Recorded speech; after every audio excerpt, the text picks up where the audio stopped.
I am a mom of 4 awesome kiddos, and I'm a musician, singer, worshiper. That's definitely where my heart is, and what has gotten me through most of my life with Jesus and that worship. I was sexually abused as a little girl, and that'll do something to you for sure. I grew up in a Christian home, so it was very confusing growing up, not understanding if this Jesus is who he is, how could something like this happen?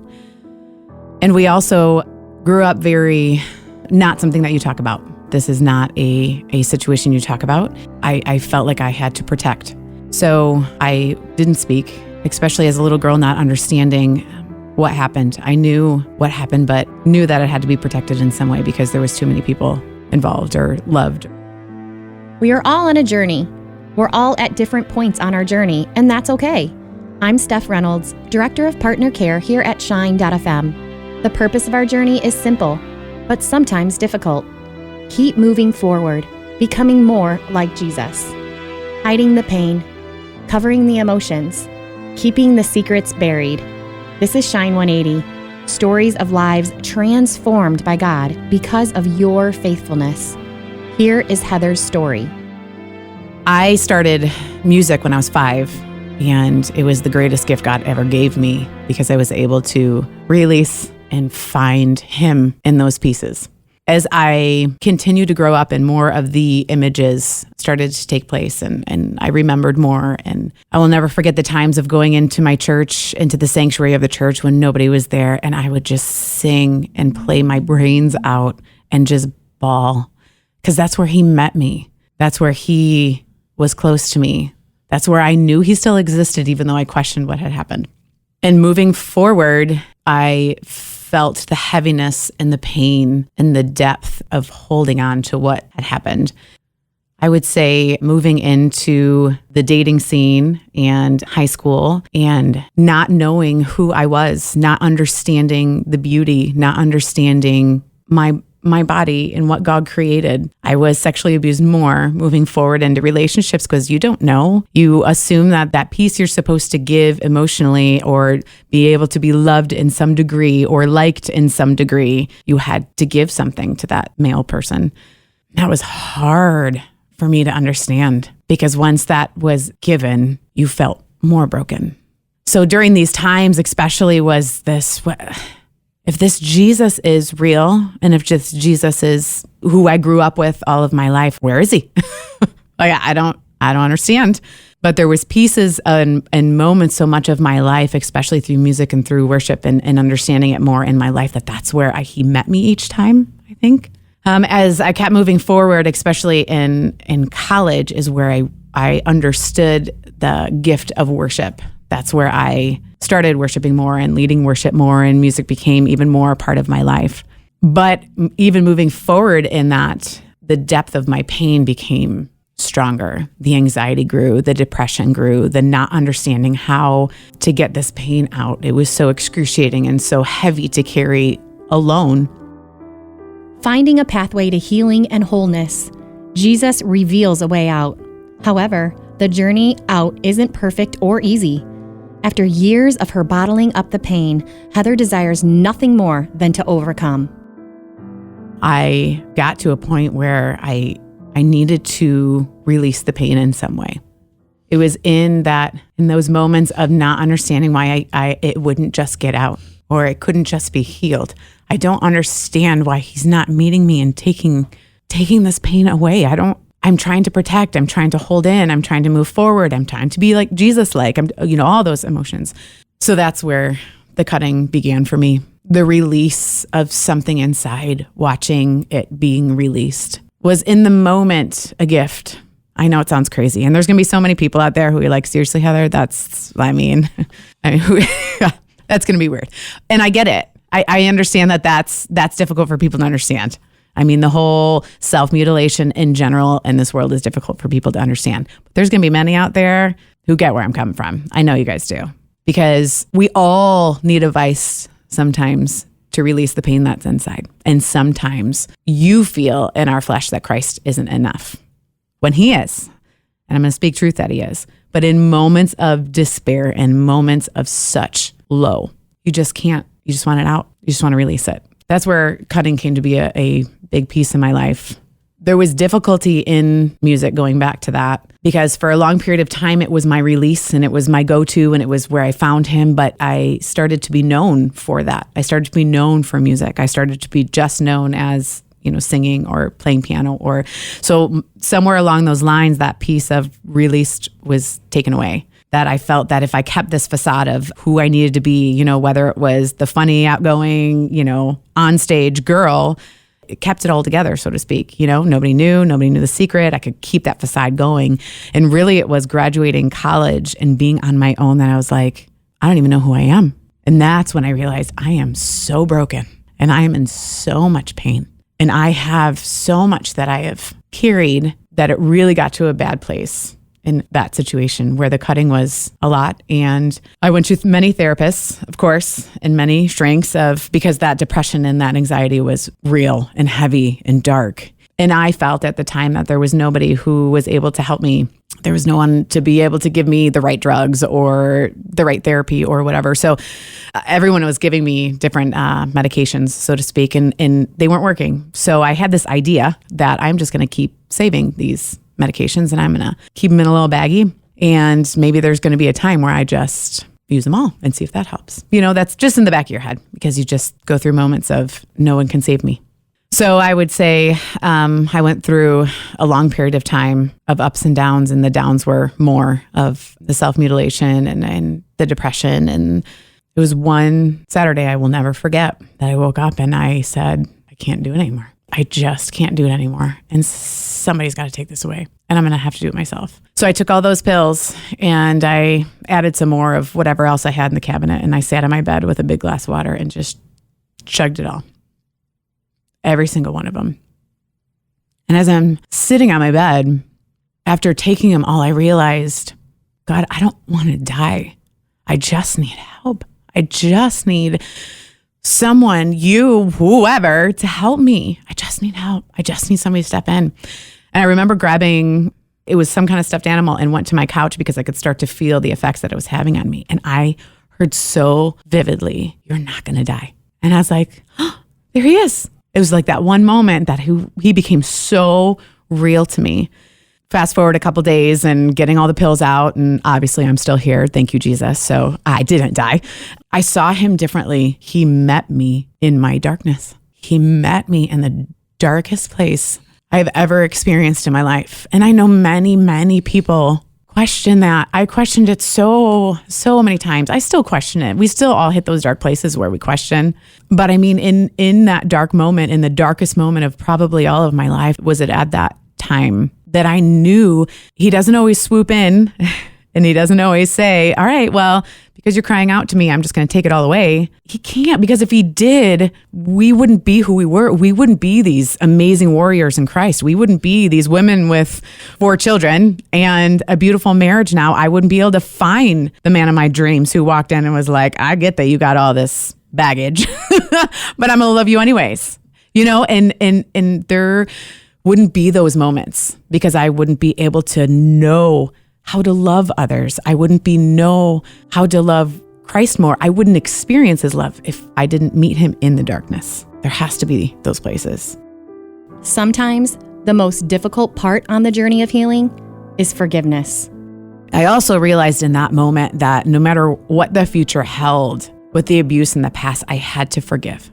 I knew that a big place of in my heart and in the anger and all that there wasn't forgiveness. And so there was many years after that I had to relive much of what happened, and in that forgive.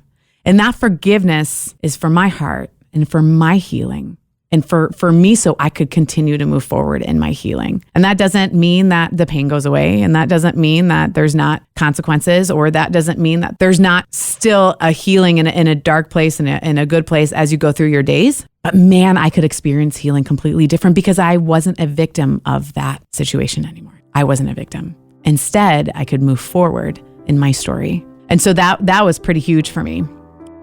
Even through unspeakable tragedy, God uses the worst of our lives to fulfill the best of our lives. even in motherhood. So then I've got 4 amazing kiddos. My oldest has high functioning autism, and that was a amazing experience. I can say that now. Walking through it when he was diagnosed when he was 3 was very eye-opening. Obviously going through a lot of therapy and helping him be able to function in this world, but seeing him evolve from that little one and not even being able to understand what he has or be able to function or whatever that may be into who he is today. Now he is 15 and he helps on our tech team at church. Quinn is someone who I believe we have learned more from and more about Jesus and acceptance than watching him grow. That kid, he's very black and white. So let me just tell you, I mean, if you have a bloated day or something, I'll be like, Mom, you pregnant? I'm like, Okay, so don't say that to your wife, like ever. But Quinn had to learn. We told him what he had when he was 10, because I will never forget the day that he came home. And he was playing outside.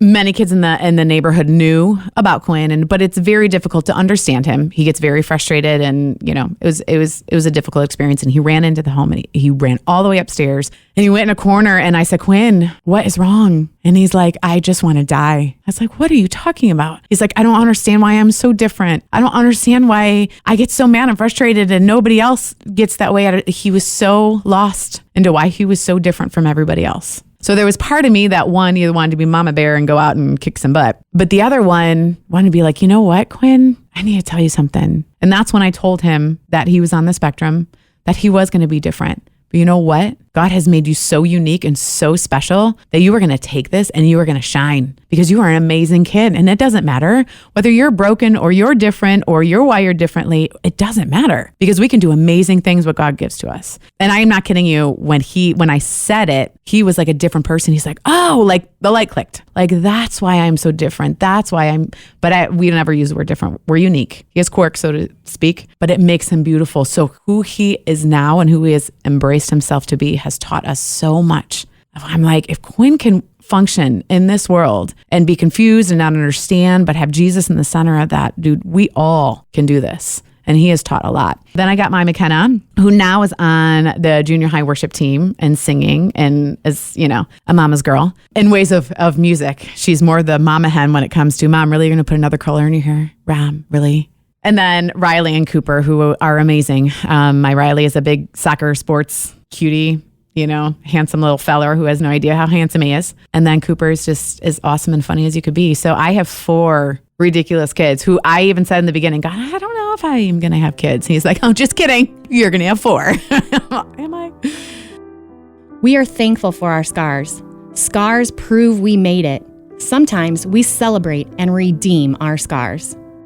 I'm full of color in my hair, and I am full of tattoos on my body. Tattoos are a gift to me. So I wanted to in some way be able to touch base on the scars in general, because there was a few, even going into having the Christian community and being surrounded by Christians, they don't always accept, or they don't always have this place of non-judgment. And I walked into some of those through my walk, especially when it came to the cutting or depression or situations like that. I think so many people can't understand. And so they either walk away or they judge. That hurts. And so my biggest thing, even especially talking with my kids in regards to acceptance and not understanding and the things that they face even now at school or the things that they see, I said, you have no idea the story behind what is happening in somebody's life, whether somebody said unkind words to you, or you're seeing something that's inappropriate or shouldn't be doing. You have no idea. There cannot be judgment there, because we have no idea what's going on behind the scenes in their heart or in their families or whatever.